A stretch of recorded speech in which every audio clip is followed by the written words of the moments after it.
नमस्कार, मैं हूं संजय श्रीवास्तव। हमारे साथ हैं आचार्य राधाकांताचार्य जी, वृंदावन से पधारे हुए हैं।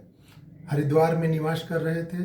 सौभाग्य है कि आज आईटीबी हिंदुस्तान के कार्यालय में पधारे हैं। इनसे चंद तत्कालिक ऐसे प्रश्न किए जाएंगे जिसका उत्तर आम जन जानना चाहता है। बहुत बहुत स्वागत है आपका आईटीबी हिंदुस्तान पे। धन्यवाद आईटीबी का।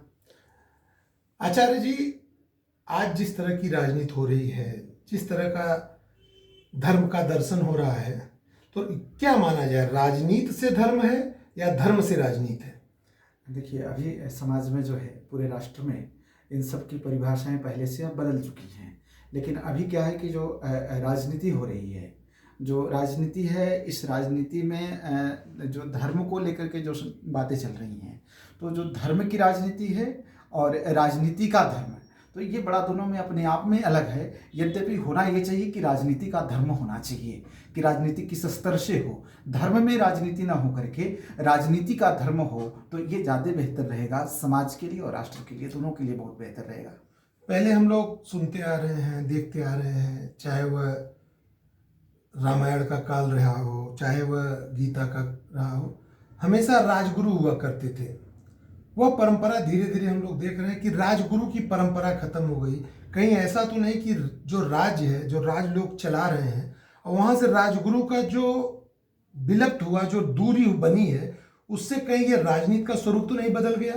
क्योंकि कोई उन्हें सही मार्ग पे चलने का नहीं बता पा रहा है, सही कर्म करने को नहीं बता पा रहा है। कहीं ऐसा तो नहीं कि राजगुरु का जो परंपरा थी वह दूर होती गई, इसलिए राजनीति का स्वरूप बदलता गया?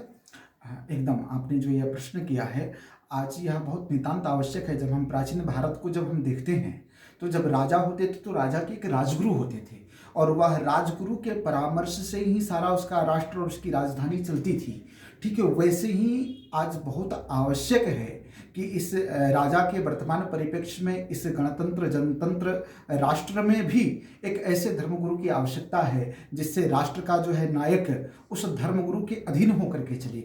इसलिए हमारे यहाँ संस्कारों की विधि में जब राज संस्कार जब किया जाता था, किसी को राजपद पे बैठाया जाता था, तो उस समय का यह एक संस्कार होता था कि राजा को भी जब तिलक किया जाता था, और तिलक करने के बाद राजा का जो गुरु होता था वह धर्म का दंड लेके राजा के ऊपर उससे मारता था और कहता था कि यह धर्म दंड है, धर्म दंडोसी, अर्थात इस तुम्हारे सत्ता के ऊपर यह धर्म है, जो तुम्हें यदि गलत करोगे तो तुम्हें यह धर्म दंड देगा। इसलिए धर्म दंड जो है राजा के ऊपर होता है, जो राजा के अभाव में वह धर्म दंड ही राष्ट्र का शासक होता है। एक उदाहरण के लिए रामायण काल का जिक्र किया, जब राम जब वनवास चले गए, वैसी अवस्था में भरत भी राज्य का परित्याग करके नंदीग्राम में चले गए। उस समय महर्षि वशिष्ठ ने अयोध्या की राजगद्दी को संभाला, वो धर्म राज्य से संभाल रहा था। ये आज बहुत आवश्यक हो गया है कि राष्ट्र में एक ऐसे धर्मगुरु की आवश्यकता है जो राज सत्ता धर्म से जब